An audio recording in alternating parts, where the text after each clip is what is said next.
cross-stepping at the start of my Hanchi, the start of Teki Shodan, any kata in fact that contains one of these cross steps, such as you find in Goju Shiho or Useishi, depending on which way your practice goes. That kind of cross step needs to be a useful part of the art.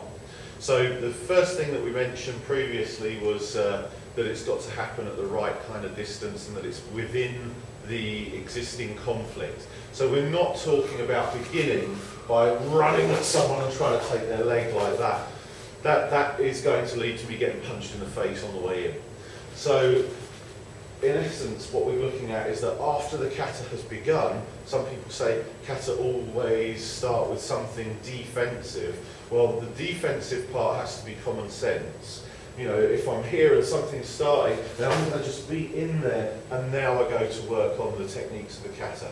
Now, whether that includes folding the head down, we'll just leave that for a second while we analyse what we're doing with the leg here. I need to know where that foot is going to be, and I can judge where that foot is going to be by where this shoulder is. If this shoulder is pulled to the front, that foot will be underneath it. If that foot, just swap legs for a second, if that foot's not underneath it, he's falling over. Right, so if we've got into this situation and you pull this shoulder, you know that the foot will be underneath that shoulder. So we can think of the shoulder as a locus, a point that we can work from. And once we have something that's known, we can then work from that point to extrapolate other things. So as I move my foot across the front of my other leg, what I'm really doing is passing my foot underneath where my hand has located the shoulder. So I'm going to use the sole of my foot, so it's a nice soft weapon, against the hard target, the bony ankle, and all I do is pass that foot underneath my hand. That tells me exactly where that foot's going to be. Now, if for some reason you've got take that foot back a touch, just a touch. If you've got a big lean going on here and you do this and the foot's not there, then that's okay too, because you still change the balance enough to cause all the rest of the fall to occur without any great need for strength. So this little step across just becomes something that you rely on. We're looking at changing the opponent's balance. We're looking at making sure that their weight is committed to that foot. If his weight's not, if he's back on his back foot and you sweep that foot, it's still upright, still ready to fight.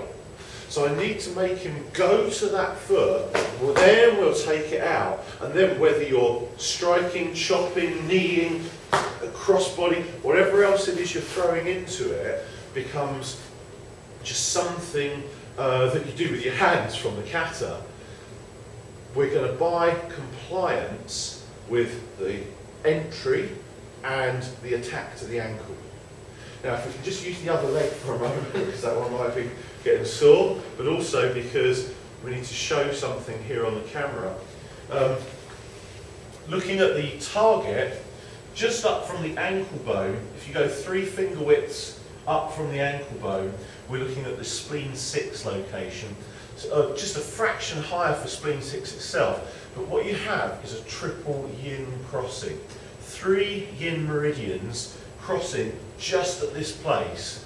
So as I step across, I'm going to catch a good reaction. You know, if I took my foot up a little bit higher, I might not get the same thing. Catching it down low like that, I'm going to get that triple yin bounce that just drops all the energy out of it. So we make sure that we go for that location rather than cupping up higher on the calf muscle or trying to attack the knee directly. Particularly because we've committed weight to it. If I do go for the knee, I can end up not getting quite the effect I was after.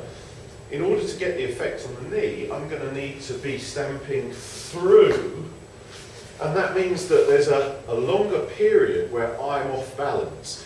Now remember what we said about it being early in the confrontation here. We're not talking about where his mind's completely off the game. We're right in the middle of stuff, and he's still in attacking mode. And if I go like this, I've had it, at that early stage. Later on, I might be able to manage something, but I really want it over before it gets to later on. So keeping my foot close to the floor means that even if he's surging forwards, I'm still going to be able to go to work here. Right, so knowing the target is a prime piece of real estate in the combative world, and knowing where it's going to be without having to look down at it is a prime tactic, strategy for us. So we're going to make sure that that's available to us, and we're going to come through here. Now, a lot of people are going to look at it from a combative point of view and say, well, what's going on here? You're training barefoot on mats. How's that going to work when someone's got shoes on? Well, it'll work even better, because the delicate underside of my foot will be protected by the sole of the shoe. I'll also be able to use a hard edge, hopefully, if I'm wearing the right kind of shoes, at the side of the shoe to actually cut into that target.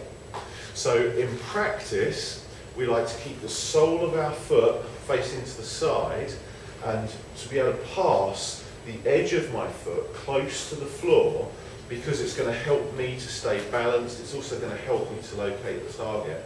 But if I were wearing shoes, then I wouldn't be too worried if I were leading with the inside edge of my foot a little bit more.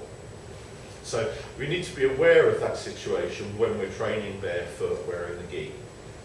What about if the guy's wearing boots? Don't worry about it. Go for it anyway. At the very least, we're going to get a decent distraction.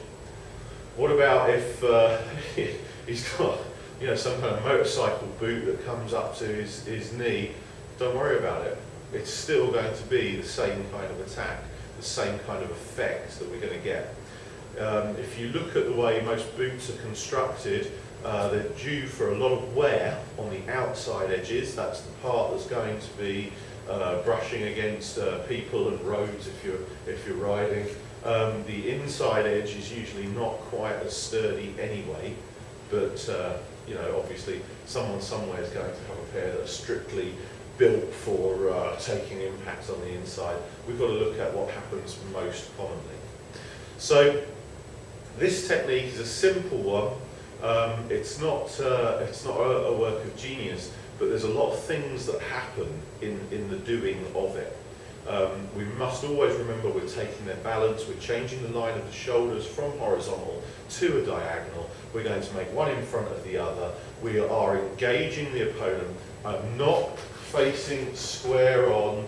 Whatever we're doing here, we've taken an angle, and that angle is then going to work for us, because that is absolutely vital for all our applications.